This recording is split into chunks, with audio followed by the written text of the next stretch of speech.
I think Professor Hussain is speaking something. Hello, hello not hello. Yet ma'am नहीं hello उनका, हाँ उनको देखो वो ग्रीन हो जाता है ना। हाँ जी ma'am wait for another 2-3 minutes but अभी नॉट ऑडिबल ओके ओके। हाँ I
Hello, can you hear me? Yes, you are audible, sir. You are audible. Can I turn off? Yeah. You have, yeah. You have all. You can share your screen, sir. Okay.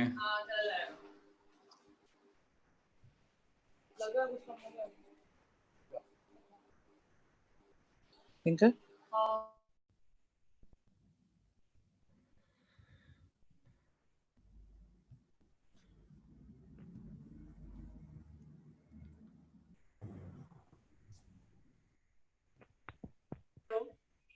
Anjali Yes, ma'am. just welcome once again sir I welcome you, sir, for enlightening the participants on the topic challenges and opportunities of integrating electrical vehicles in distribution systems.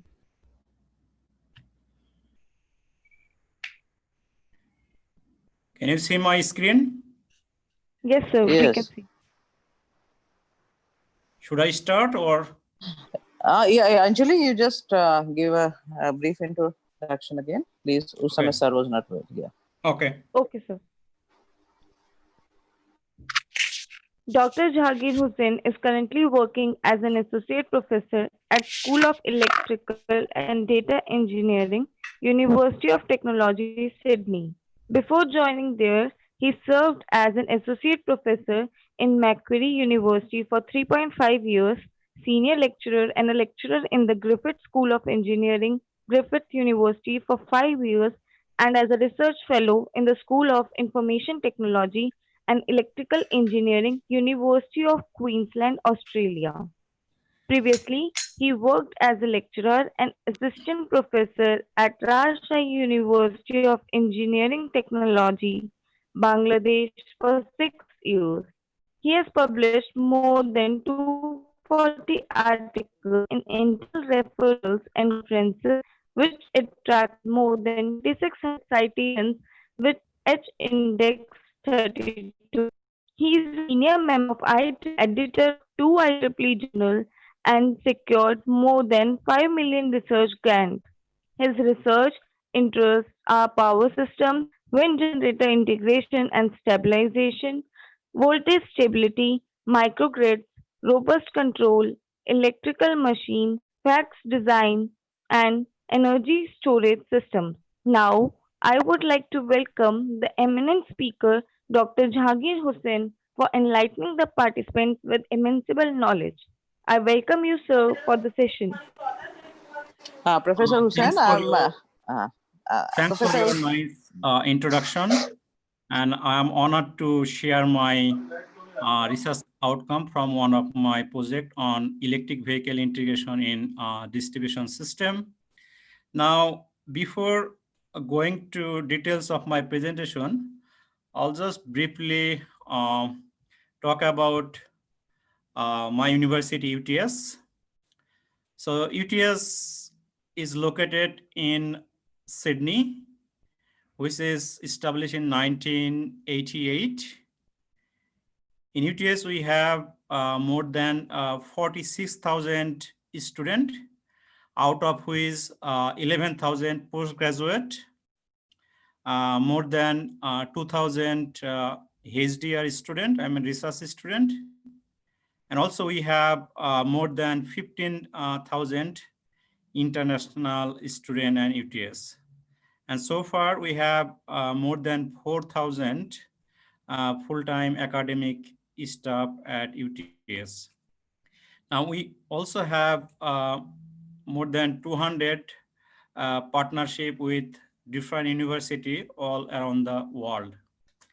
Now in terms of ranking, UTS is top 9 ranked university in Australia. Its QS ranking is 130. But if you consider university which are under 50 years old, actually our university QS ranking is top 50. And also we have got our own international ranking where 100% of UTS research is rated at either world standard or above world standard. Now UTS is also well known for learning and teaching, mainly the practice and industry-oriented learning. And we have got world-class facilities both for teaching and learning and research. Now we have a number of faculties where we offer both undergraduate, postgraduate, and PhD degree in this falling in those areas. So that is business, IT, communication, international studies, creative intelligence and innovation, law, pharmacy, science, design, architecture and building, engineering, and health. Now, I'm from Electrical Power and Energy System Research Group. So in our group, we have expertise mainly in the area of power electronics, electrical machine, microgrid, renewable energy, energy storage, magnetic material, and robust control. Now, in our group, we have also a real rooftop microgrid with solar PV, wind turbine, and battery energy storage. On top of that, we have also like a operational a microgrid simulator with OpenRT and different types of simulator, for example, wind, solar, different types of inverter, converter, and control. Now I'll move to my presentation on my electric vehicle research. So my presentation will have this following areas. So first I'll be talking about background and motivation of my research. Then I'll be talking about what are the challenges of EV integration, mainly in the distribution grid. Then I'll show you some of our work which contributed to address some of the challenges. Then I'll finish my presentation with showing my future direction of research.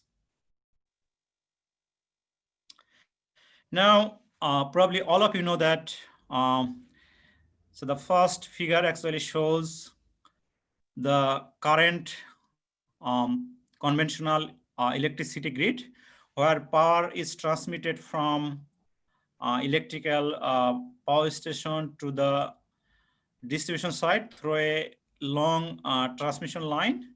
And here, as you know that mainly the power flow is unidirectional. And as a customer, we have got very less interaction with the utility grid.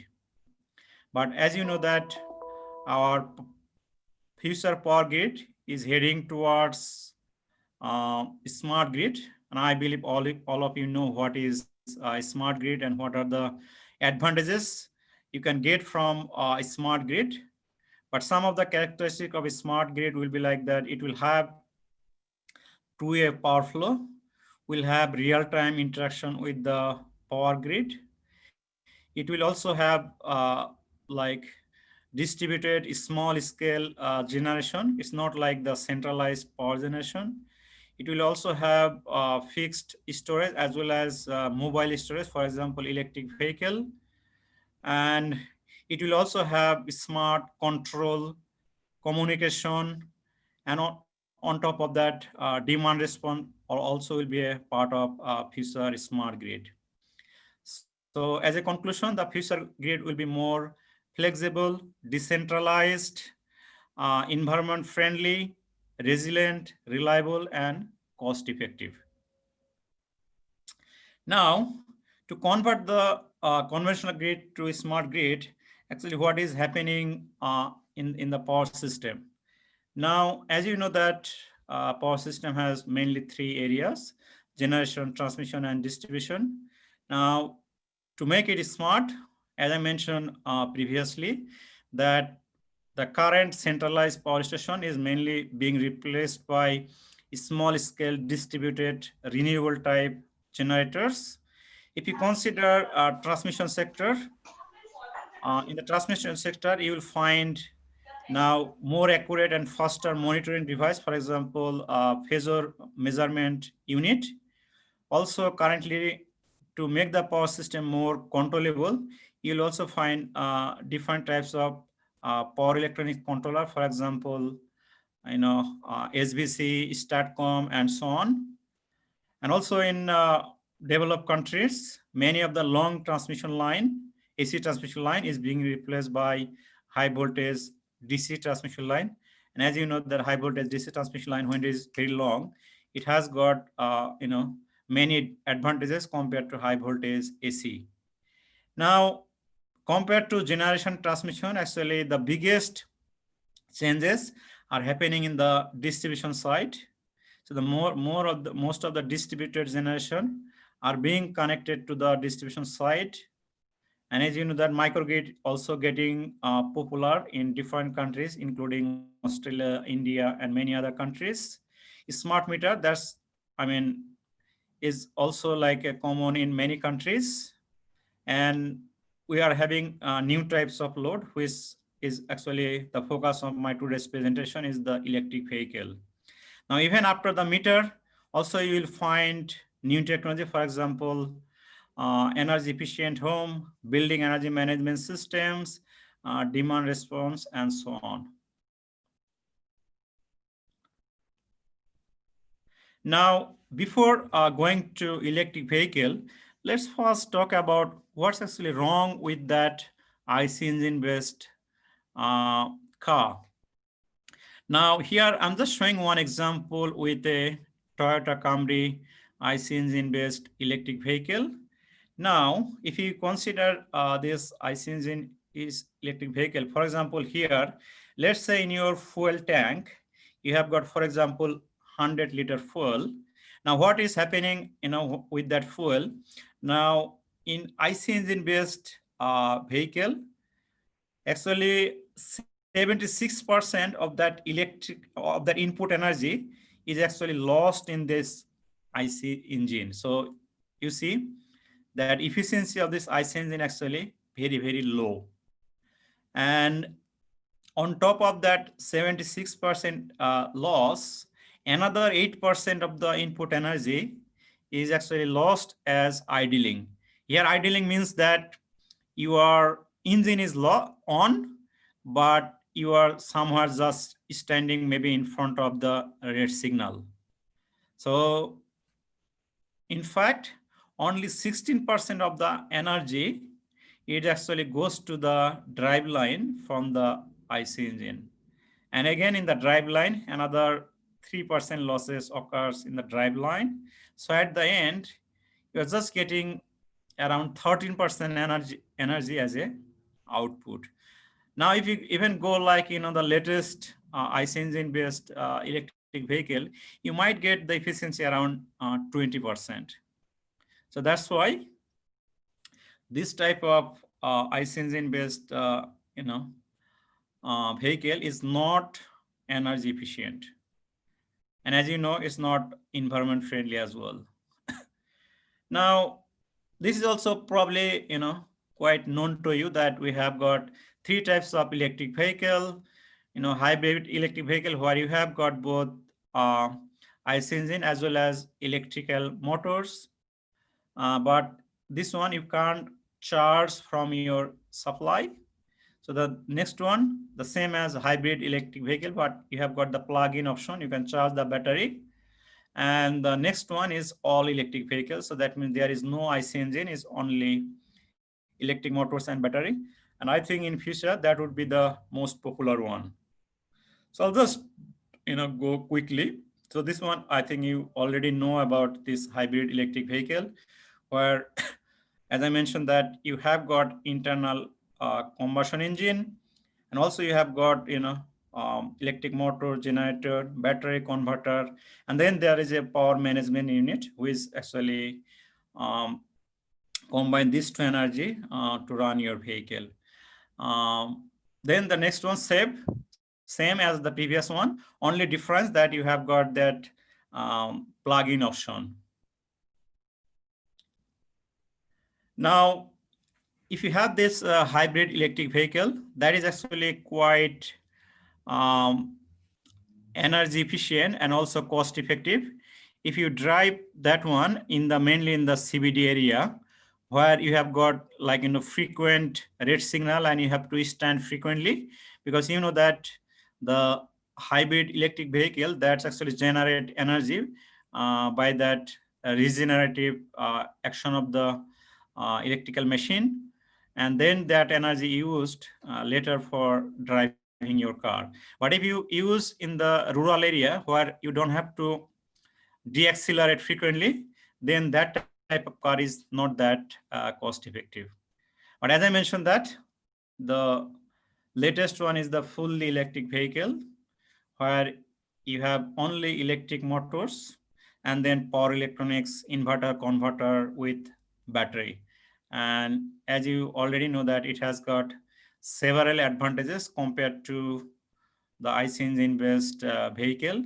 So this is green, this is environment friendly, and also its running cost is much lower than the IC engine based electric vehicle. Although as you know that still due to the high cost of the battery, the initial cost is still higher compared to IC engine based electric vehicle. Now, in Australia, I think so far still the number of electric vehicle is not that very high, but it is estimated that by 2030, at least 60% of the current vehicle will be replaced by electric vehicle. Now, if you see here, the left figure, so the rise of plug-in electric vehicle is actually increasing quite significantly all around the world. So you know that, there are different manufacturers for electric vehicle, but as you know that the Tesla is the most dominating one. Now, the reason is still that the number of electric vehicle is not that high in different countries, including India, Australia, and many other countries. So there are main three reasons. And one of the significant reason is that the high battery cost. But the good news is that the battery price is going down significantly, almost 50% by every 3 years. And the battery technology is getting very mature, mainly the lithium ion battery. And as you know that actually the battery price, almost like 50% of the price is due to the battery. So if the battery price goes down, definitely, the electric vehicle will be cost effective in coming years. And there are some studies done that if the battery price goes like 130 to 150 per kilowatt hour, then the price actually will be almost equivalent to the IC engine-based electric vehicle. And another reason that the electric vehicle is getting popular, actually due to that recent advancement in the power electronics inverter converter.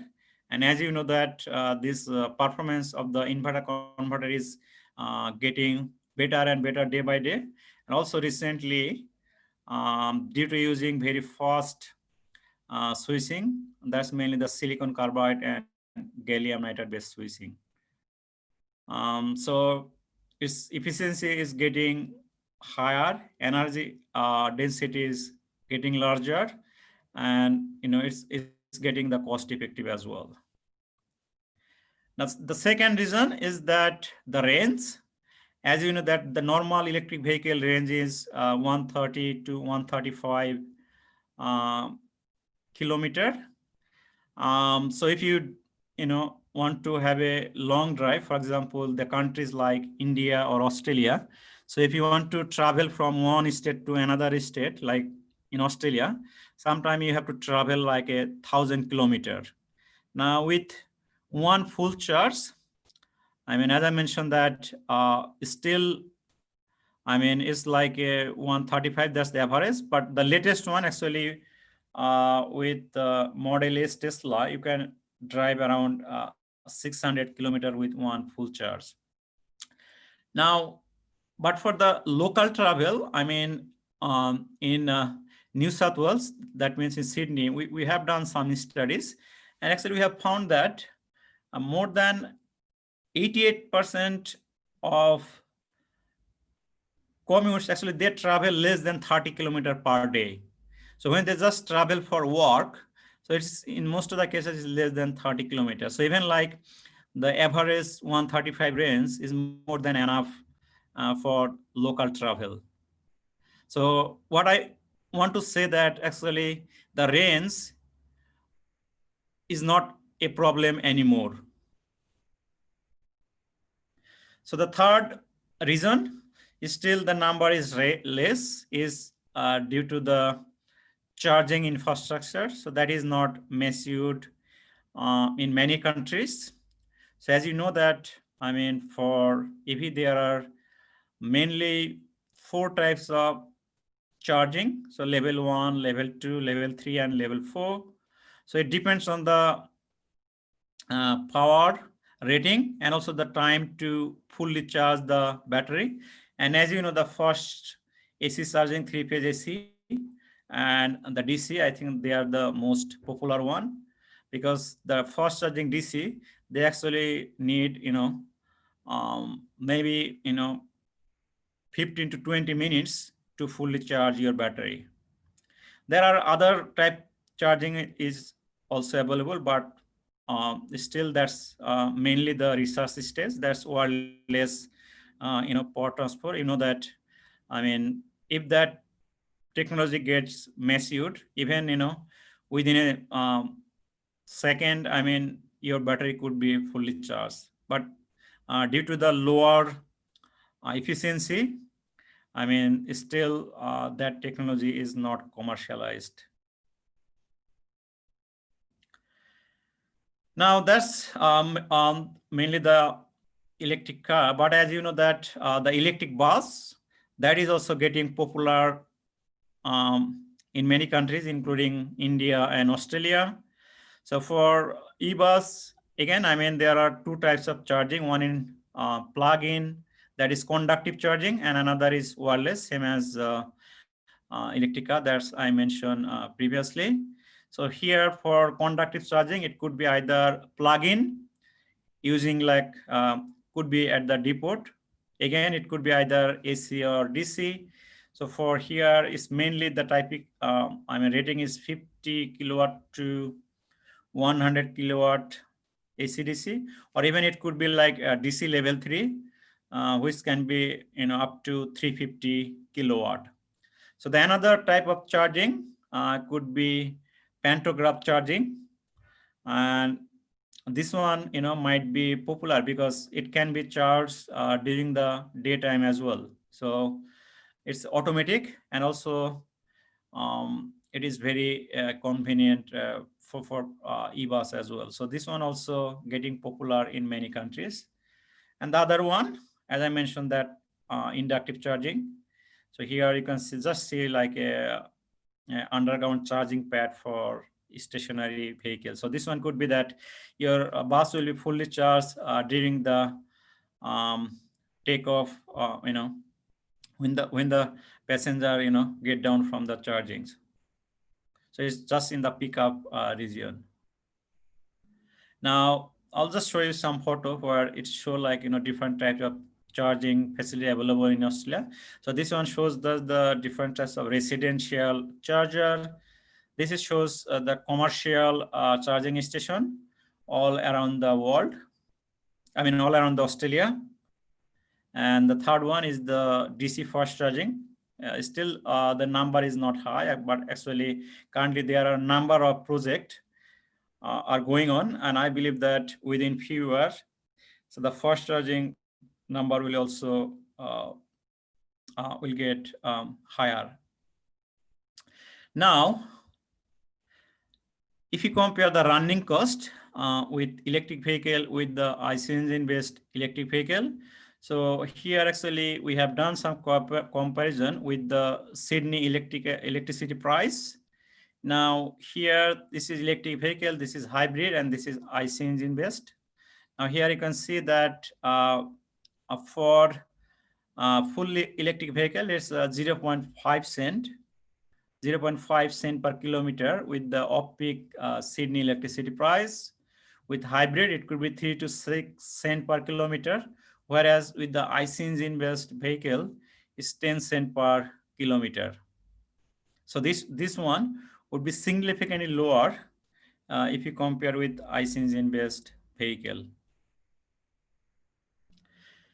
Now, I'm moving now towards large scale EV integration in the electric vehicle, mainly in the distribution grid. Now here, so the top figure actually shows the electricity demand increment in 2 of the USA state. So the first one is Texas, and this one is California. So here you can see that when that 100% vehicle will be replaced by electric vehicle, actually the power or peak demand will actually increase significantly. And the bottom one shows the electricity demand increase in Australia. Now, definitely, if we don't coordinate, vehicle charging and discharging, it is quite imminent that it will have a negative impact on the electrical power grid in terms of peak demand, power quality, and also the grid stability. But if we can use that, the latest technology, the V2G, I think you already know vehicle to grid, or sometimes it's called V2X. So if you can use if you can control the charging, discharging, if you can manage electric vehicle wisely, which has got very large battery, actually instead of having negative impact on the grid, actually you can solve many of the grid problems that has actually arise due to the integration of large-scale renewable energy in the grid. So, for example, it can be used to improve the voltage stability. It can be used to improve the frequency stability. It can be used to reduce the peak demand, and also it can be used to improve the power quality as well. Now, as I mentioned, that's a V2X. I think you already know what is a V2X. So X means that it could be either vehicle to grid, it could be vehicle to load, it could be vehicle to home, or it could be vehicle to vehicle as well. Now, there are a number of benefits of having V2X technology, as I mentioned previously, that it can use to reduce peak power demand. It can provide ancillary service to the power grid. It can be used to improve the renewable energy integration level in the grid. And it can be used to supply power in your home during the emergency period as well. Now, I'm going to show some result from one of the project that I was involved. So that was mainly using distributed energy resource to reduce peak demand. That actually was funded by our state government. And there were 3 industry partners in that project as well. Now, one of the initial objective of that project was to develop a onboard electric car charging system that will have different functionality that I mentioned previously, that it can be used to provide ancillary service to the grid, and then it can be used to transfer power from one vehicle to another vehicle. And the third objective was to analyze its impact on a small microgrid that actually we developed in the university campus. Now, as I mentioned that initially we developed a prototype system. So the initial one was like only 4 kVA. So you can see that size was very compact, and we use a very high efficient transformer. Actually, one of our colleague in that project, he was expert on high frequency transformer. So he designed that transformer by himself. The transformer frequency was 100 kilohertz. And total overall efficiency was more than 98%. And we use silicon carbide MOSFET for this prototype onboard car charging system. Now, this prototype car charging system, as I mentioned, when it's connected with the grid, it can provide several functionality. For example, V2G, that means vehicle to grid, or G2V, grid to vehicle, that means charging or discharging. And it can provide ancillary service, for example, reactive power support, harmonics reduction, voltage control, and power factor control as well. Now, that was the overall block diagram of this circuit. But anyway, that's available in one of my paper that's already published. So so it's just like the normal configuration. You have the vehicle, then DC to DC and DC to AC, which is connected with the grid through a filter. And then all the control function that I mentioned previously, it's actually through this inverter, where we have got active controller for controlling real power. Then we have got harmonic controller, we have got voltage controller, and we have got reactive controller. From all this controller, we generate reference signal, which is at the end used to generate, signal for that pulse width modulation. And then again, just this is the summary. That's I already mentioned that function of this 4 controller that I already mentioned, which is implemented through this voltage source inverter. So active power controller, as I mentioned, it controls active power for charging, discharging. Harmonic controller, it extracts actually the harmonic component of the load current and then supply that distorted current from the inverter so that the current which is coming from the grids, it actually remains clean. So it also determines the reactive power demanded by the non-linear load to provide like a STATCOM operation. And then it can also determine the reactive power to regulate the PCC voltage.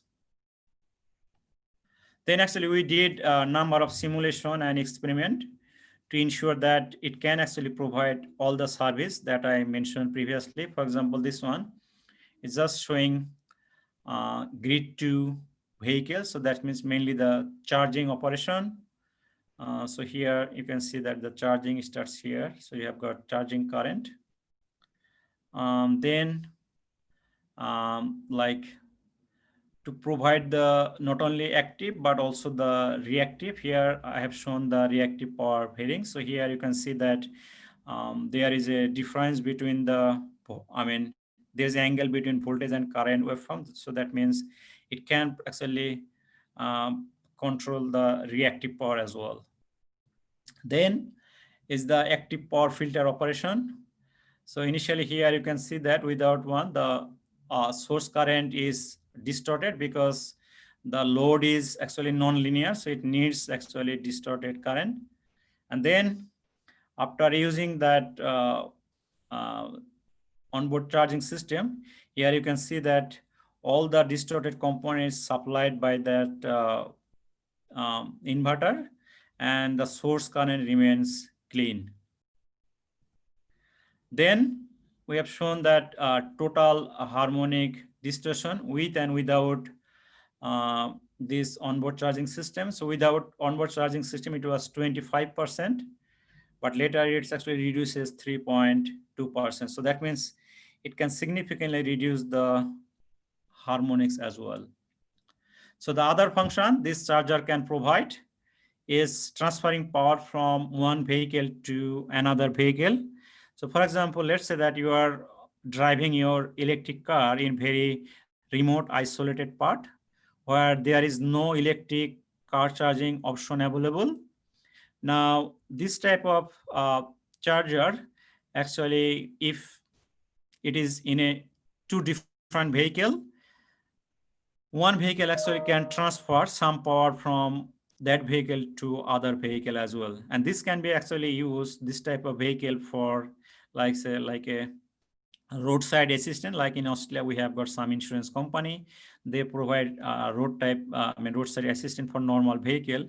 So this type of, if you have this type of car charging system, it can be used to for roadside assistant as well. So we don't need any extra battery or any extra car charger. It just need a one cable which can connect, these two vehicle. As you can see from this figure, we just need one V2V cable. So that's all. So if you connect it like this, so in this case, actually, when you connect these two vehicles, both of them actually will be working like a DC to DC converter. And using buck boost service, you can easily transfer from one vehicle to another vehicle. And here, I'm just showing some charging and discharging option from one vehicle to another vehicle. So that's only for like a single charger that we have developed. So the next objective was to do some impact studies, initially in the microgrid level and then in the distribution level. Now, as I mentioned that the transportation sector that actually consume a significant portion of the energy. In fact, it's actually 1/3 of the total energy. And as I mentioned that that's electric car or electric bus, their actually battery capacity is quite high. Now here you can see, even like with the full EV Tesla, the battery is 85 to 100 kilowatt hour. I think using this type of battery, even you can supply your own home more than 5 days. Like on an average, the household electricity consumption is 17 kilowatt hour per day. So if you have a fully charged battery, you can even supply your own home more than 5 days. So imagine that if you have a 60%, 70% of total vehicle is electrical, so it can actually provide huge service to our electricity grid. So here, I mean, as I mentioned that initially we did some impact studies, and then we developed some better control and management algorithm to ensure that actually it can provide better service compared to just randomly connecting electric vehicle to the grid. Now, as I mentioned that initially we tried in the microgrid level. Now, in the microgrid level, actually, we tried 3 different types of algorithm to control and manage the electric vehicle charging and discharging. So initially, we tried with centralized control, like if you have a small number of electric vehicle, I think we can use centralized. Then we also tried decentralized, and finally we tried the distributed control algorithm. And I believe you know that what are the advantages and disadvantages of like centralized, decentralized, and distributed control. But as you know that distributed control is getting popular because it actually combine the advantages of both centralized and distributed control. Because distributed control needs communication, but it needs um, lower communication if you compare it with the centralized control. Now, the one that I'm showing here, so this is even called like event triggered distributed control. So event triggered means that it will only run in the distributed control mode when actually it is required. Other than it actually operates in the decentralized mode, which is more cost effective because it doesn't need any communication. Now the switching from decentralized to distributed actually depends on the violation of the system constant. As you know that for voltage and frequency, there is a constant that you can go maybe maximum plus 10% and minimum minus 6%. That's for AC voltage in Australia. And for DC is within minus 3 to 5%. So here we have, check this constant in all the DC buses. And if that condition is not violated, then we take the other constant. If none of them is violated, I mean the SOC and other constant, the inverter converter capacity, then actually it's operate in the decentralized mode. But if one of these constant is actually violated, then it switch from decentralized to distributed control mode.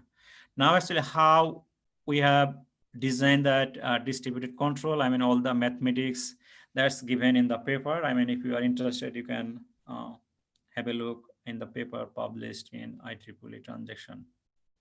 Now initially, as I say that we just did the simulation test initially using a small microgrid level. So here initially we use like 4 electric vehicles, and then here from the top simulation you can see that initially it was within that acceptable boundary, but when there is a sudden step change in load, so the distributed control was not able to maintain the voltage within that acceptable range. then what it does, it actually switches from decentralized to distributed mode. And you can see that the voltage comes back within the permissible limit. And the bottom figure, it shows the power output from each 4 electric vehicles. So you can see that when it's switched from decentralized to distributed, its power output also changes to maintain the voltage within the acceptable limit. So that was mainly to improve the system performance, mainly the dynamic system performance. That means mainly the stability. So the next, actually, we tried to actually do both, like demand size management as well as to provide network constraints. So that means it will reduce the demand on the electrical grid. At the same time, it will also maintain the network voltage constant as well as the transformer overloading. Now, to do this, actually, we developed some optimization and management algorithms. So we use multi-agent based system where each vehicle is represented like an agent, and then there is a aggregator which communicate with all the electric vehicle agent, and then this electric vehicle aggregator that actually communicate with the grid agent. Now, through this communication and solving some optimization algorithm, we have actually implemented that algorithm in a network. And actually, we found that if we implement our algorithm, it can actually reduce the peak demand, as well as it can ensure that all the network constant does not violate as well. Now, in another study we did to reduce the peak demand, so we use 3 different types of device. One is photovoltaic system, another is electric vehicle, and third one is just the normal battery energy storage system. Now here, for this study, we use like a real-time weather condition, we use real load, and we consider the system dynamics as well. Now, this one, we implemented both one of the system in California as well as one of the system in Sydney as well. Now here, just to control and manage these 3 devices, we developed some control algorithm. And here we make sure that it does not use 100% of the SOC. So we only use the remaining SOC, which actually don't utilize after the daily travel done by the EV owner. So we make sure that it does not hamper its normal uses. So we just use the unused capacity of the battery. And then, as I mentioned, that we develop some algorithm based on that capacity of these different devices, they are constant, and then some optimization algorithm. So after solving, actually, we implemented that network, algorithm in one of the systems that's in New South Wales. And here, I'm just showing one result, that the red color actually was showing the peak demand without using any, without using our algorithm. And then other 2 color is just showing that using that coordinate control algorithm with 2 different types of battery capacity. And you can see that it actually can reduce the peak demand significantly. So we also implemented that algorithm in the lab with very small scale, with a small capacity of all the devices. And actually, we verified that it actually works in the lab as well. So that one's I already mentioned as EV coordination for grid as well as peak demand. So for this one, actually, we use the real-time pricing option and using like, bi-level optimization algorithm. We solved that optimization problem, and then we implemented using the real data from one of the network in Sydney. And here we actually compared the result. Like the left one, it actually shows the demand, and the right one is the voltage constant. So here initially, without using any electric vehicle, it was not violating the voltage constant, as well as it was not violating the transformer capacity as well. But you can see where without just using the inflexible charging and discharging, so without having any coordination or without having control, you can see that it actually violates the transformer overloading capacity, and also it violates the voltage constant as well. So the next one, we compared with just the real-time pricing option, that using the pricing, vehicle just charge or discharge. And the proposed one, as I mentioned that, using our optimized charging and discharging. So even it provides better performance in terms of maintaining the um, transformer overloading condition, as well as it does not violate the system voltage condition as well. So we also, done this study with different types of vehicle penetration. So initially we considered like 50 house. So initially considered that out of 50, there are 15 house has got electric vehicle. Then we considered like um, 2/3, and then we did like a 100% vehicle penetration. Now, in all cases, we have shown that actually our algorithm provides better performance compared to other technique that I mentioned here. Now, that's all, in brief about our studies, mainly on verifying that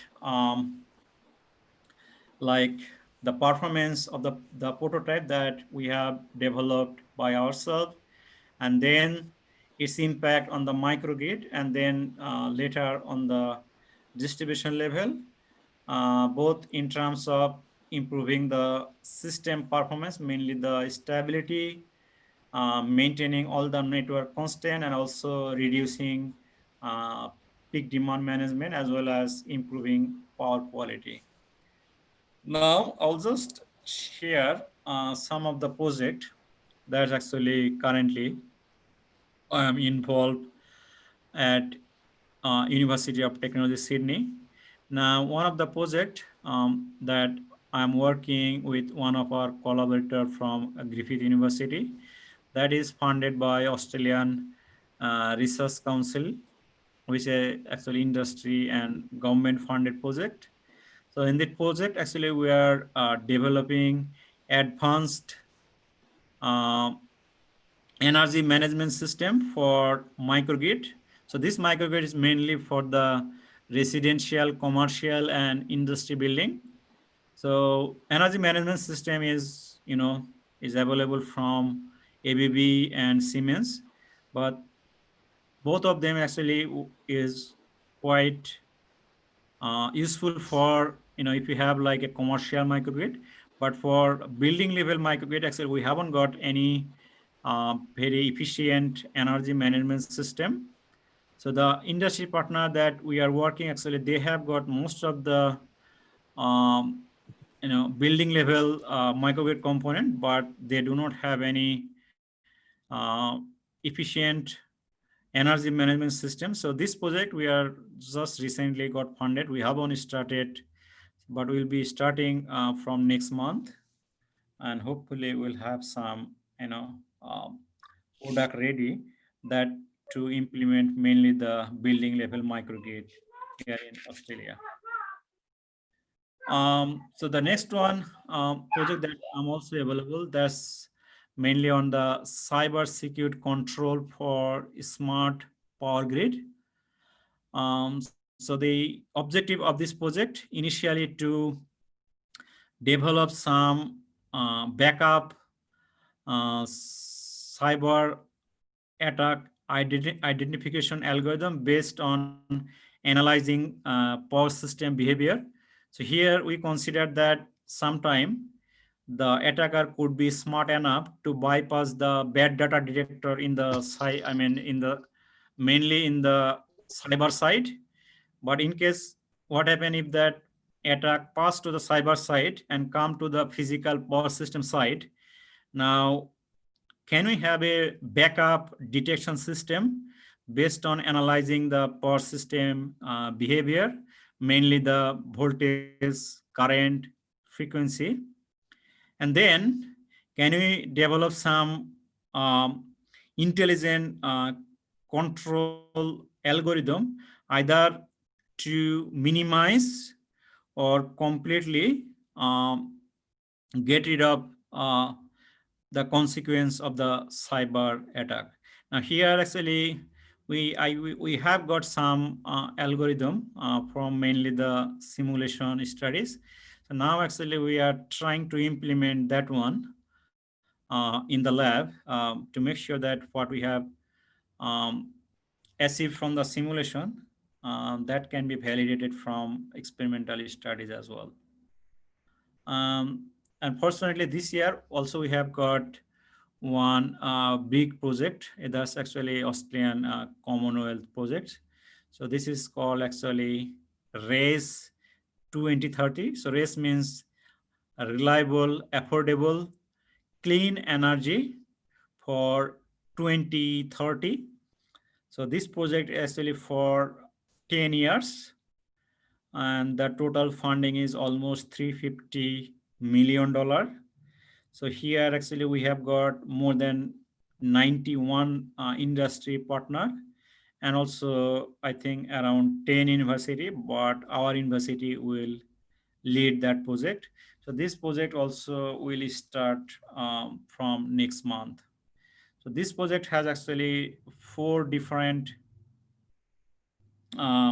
programs. So one is related to the business, that means economic side of the renewable energy integration. The second one is mainly the smart home and building energy management system. So third one is the networks, where actually I will be involved. Now the main objective is just to improve the energy reliability and resiliency in Australian power grid, increase business profit, increase energy productivity, which will drive the economic growth as well. And at the same time, it will lower energy cost and lower emissions. So with that, I mean, that's my future direction of energy. I mean, my research. So currently, I'm interested for transactive energy management in smart grid, battery energy storage, as well as electric vehicle and renewable energy. I'm also interested to apply some of the power electronics controller in smart grid, and also, control and stability of power grid with large scale renewable energy entry. So with that, I would like to conclude my presentation. So that's all from my side. If you have got any question or any comments, I'll be, happy to talk and answer your question. Thanks Thank for, you, sir, yeah. for sharing your experience and expertise on the topic. Now, I would like the participants to ask their queries. Mr. Hemant Kumar? Yes. Yes, sir, you can ask questions. Sir, I want to ask, what is the role of power converters in mitigation in grid integrated systems where battery management systems and EVs are involved in clusters? You mean the function of the converter? Yes, sir. So, I mean, you know that, I mean, for the general, I mean, rooftop PV integration, in most of the cases, I mean, we operate the converter in unity power factor, right? Yes. So to ensure that, I mean, the PV owner actually gets maximum benefit by selling 100% active power. But if you know that, I mean, when the integration level actually is getting higher, and even in Australia, in our research, we found that here actually so far our maximum limit is 30% of the feeder capacity. Now, even with that one, we found that actually sometimes it actually creates the over voltage and power quality problems. Now, so that's why, I mean, in future, if we would like to uh, increase that integration level, and if we want to get better power quality, and if we want to control the voltage, I mean, we need to control the inverter. So that means it won't, I mean, in normal condition, it might operate like, in unity power factor control mode. But in other type, I mean, we have to control both active and reactive power. I mean, to ensure that, I mean, we get best network performance. I mean, that time the EV owner, I mean, will lose some money. But what happened? I mean, if we don't control the network, I mean, we have to, due to instability, sometimes we have to, maybe completely disconnect our whole system. So that means that we'll not get any benefit, I mean, for our, small scale rooftop system. So that will even, I mean, ensure that you will at least get, 70-80% of your capacity as an output. So that's why, I mean, the inverter converter actually will have significant impact and control in large scale renewable energy dominated power grid. Sure, sir. Sir, I have just two small questions associated with EV. First one is, what is the role of aggregator in B2G technology integrated system involving the EVs? And the second question related to this is, in DC fast charging concept used on highways, will the battery management system life be affected? Sorry, so I understand the first one clearly, the role of EV aggregator. What is the second one? Please, can you repeat it? Second one is, sir, will the concept of DC fast charging used in level 3 or above on highways affect the life of battery management system in terms of its durability and life? Okay, so the first one, I mean, as you know that, I mean, if we don't have aggregator, and we'll have like a huge number of EV owner. Now, if all of them, I mean, if they want to communicate with the distribution DSO, I mean, it would be very difficult to control and maintain them. So that's why instead of having that individual contract, if we have aggregator which can actually act as like a middleman between the grid and the EV owner. So the EV aggregator part and their management control would actually be the task of EV aggregator. So they will aggregate those EV, like for example, when they will charge, when they will discharge, their remaining SOC, battery capacity, and so on. And then during the network demand, for example, sometimes they might have extra energy. So which aggregator can have it to charge the battery, or sometimes they might need extra energy during the peak load time, and they can, you know, get that information, and then they can pass it to the EV owner. That's how actually they can actually control and maintain the service. Now, what will happen if you have aggregator? Definitely the EV owner, they will lose some money, because definitely aggregator, they want to make money. So that's only the disadvantages if you have the middleman. But in terms of maintenance and monitoring and control, definitely that will have क्या हो some गया? क्या हो advantages. गया? Now, in terms of having the fast charging, I think definitely it will have some, effect on the battery degradation and battery lifetime. But as you know that, I mean, it will also reduce the charging time significantly. So I think if you trade up between these two, your time as well as battery lifetime, I think for highway type of driving, I think DC fast charging would be more feasible compared to normal charging, where we have to wait for a longer period of time, which is actually not feasible. Thank you very much, sir, for answering all of my 3 questions clearly. Thank you. Thank you, sir.